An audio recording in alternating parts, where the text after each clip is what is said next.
आंनि नामा सुमन्त नार्जारि। गामि पुराना गामिया बै सारियालि सामफागुरि। आङो दायो बै हादान एरियायावहाय दङ। माथो जादों? आयना एरियायावहाय। ओमफ्राय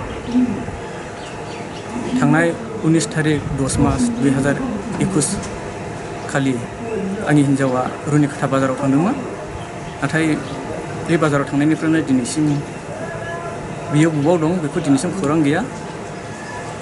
सोरबाफोर जुदि बेखौहाय बहाबाफोर नुयोब्ला अननानै आंनो खोन्थाहर। आं बेखौनो रायजो राजाफोरनिसिम आसा आरो मिजिं थियो। अबाव थांदों होननानै सानो नोङो? दा बर्थमान बेखौहाय बबेयाव थांदों बेखौ दिनैसिम जेबो खौरां गैया। मबाइलफोर दंना गैयामोन? मबाइल दंमोन बिनिया। ओमफ्राय मबाइला जाया? मबाइला थांनायनिफ्रायनो दिनैसिम सुइस अफ। न'खराव दावरावफोर जादोंमोन ना? न'खराव जेबो दावराव दावसि गैया। बियो बाजारावहाय बिदिनो मैगं फाननो होननानै ओंखारलांदोंमोन। मैगं फानो नामा हिन्जावा नोंना?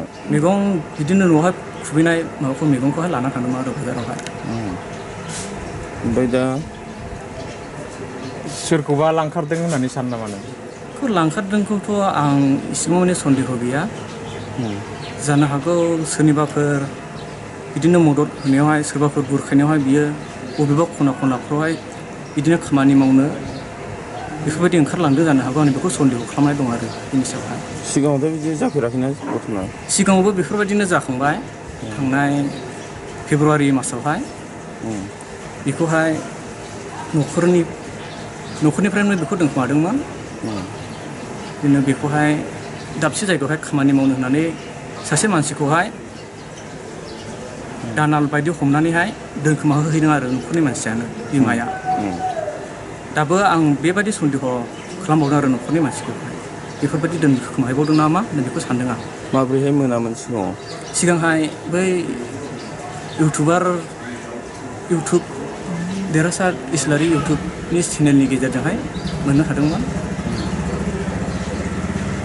ओमफ्राय माब्ला जानाय जुलिया नोंसिना?